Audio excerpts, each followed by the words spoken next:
Black, suffocating. Air thick, heavy, a shroud. The scent of earth, damp and clinging, filled my lungs with each shallow, panicked breath. My fingers scratched against wood, a desperate, futile rhythm against the unyielding coffin lid above.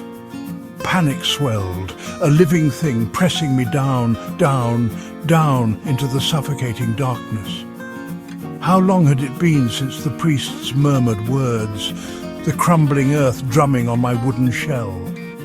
Since the faces of the villagers, twisted in accusation, had faded from view, replaced by the mocking, indifferent sky.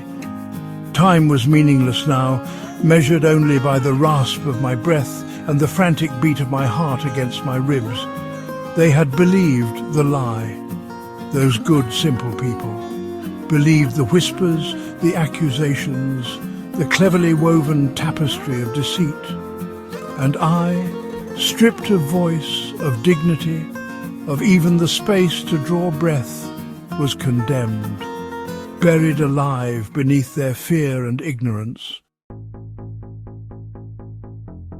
The darkness pressed in, no longer an empty void, but a swirling, living entity. Whispers danced at the edge of my senses, voices from the past, fragments of memory, accusations and prayers, all tangled together in a macabre symphony. My husband's face, etched with grief and disbelief, swam before my eyes. His voice, a broken echo.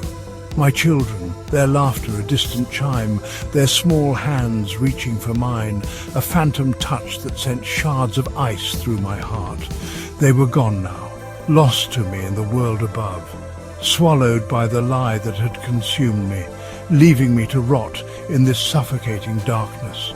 Anger flared, hot and bright, a counterpoint to the chilling despair that threatened to claim me. They had judged me, condemned me without a single shred of proof, fueled by fear and the venomous whispers of a jealous heart. And yet, even in the face of such injustice, a flicker of something else stirred within me. A quiet strength, born of desperation and the primal will to survive. I would not give them the satisfaction of my fear, my despair. I would meet this darkness on my own terms. The air grew thick and fetid, heavy with the stench of my own mortality. My throat was parched, my lips cracked and dry. Fear, a constant companion, gnawed at the edges of my sanity, whispering doubts and nightmares into the darkness. But as the hours bled into days, a strange sort of peace began to settle over me. Not the peace of acceptance, but the quiet stillness of exhaustion. I saw their faces in the darkness, my accusers, heard their whispers, their accusations, replayed like a broken record in the silence of my tomb. But their voices no longer held the power to wound. They were but phantoms, shadows dancing in the darkness, their hatred impotent against the cold, hard reality of my fate. My thoughts turned inwards, to the memories of my life before, to the warmth of the sun on my skin, the taste of honey on my lips, the scent of lavender in my hair, to the love I had shared, the laughter, the tears, the tapestry of moments that had woven together the fabric of my existence. The earth around me was alive. I could feel its slow, steady pulse against my skin, hear its whispers in the rustling of unseen roots, the soft, slithering progress of unseen creatures. It was a presence both terrifying and strangely comforting, a reminder of the relentless cycle of life and death, of decay and renewal.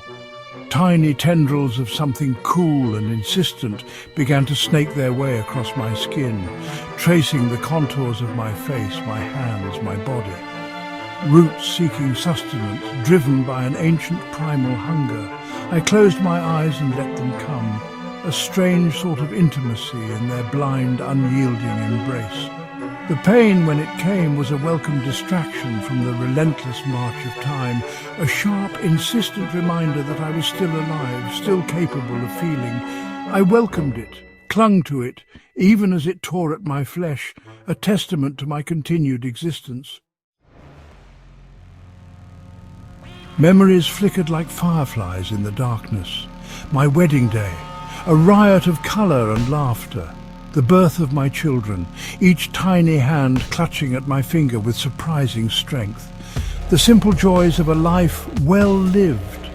I held on to them, these precious fragments of my past, a bulwark against the encroaching darkness. My thoughts turned to my husband, his face etched with grief and disbelief on that last terrible day. Did he believe the lies? Did he mourn me now?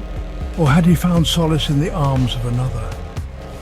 The question twisted like a knife in my heart, a final agonizing betrayal. And yet, even in the face of such pain, a strange sort of forgiveness began to bloom within me. Not for them, my accusers, but for myself. For the fear, the anger, the bitterness that had taken root in my heart. I would not let their darkness consume me. I would face my end with dignity, with grace, with a heart open to whatever lay beyond. The pain had receded now, leaving behind a dull ache that throbbed in time with the beating of my heart. The darkness had lost its terror, becoming instead a comforting shroud, a womb in which I could finally rest. My breath came in shallow gasps, each one a victory against the encroaching oblivion. I no longer railed against the injustice of my fate. Acceptance, cool and serene, had settled over me like a shroud. There was a strange sort of peace in this surrender, in the letting go of all earthly ties, all earthly desires. My thoughts, once a raging torrent, had slowed to a trickle, clear, sharp and strangely detached. I was no longer afraid. The darkness held no terror for me now. It was merely the end of a journey, the final chapter in a story that had been written long ago. To those who condemned me, I offer not forgiveness but pity. May your hearts find peace in the next life, for they will know no rest in this one. To my husband, know that I loved you until my dying breath. May you find happiness again, though it be with another. To my children, my heart bleeds for the life stolen from you. Live bravely, my loves, and never forget the sound of my voice. And to you, God, I offer my soul, scarred and broken, but unbroken in its faith. Judge me as you will, but know that I met my fate with courage and grace.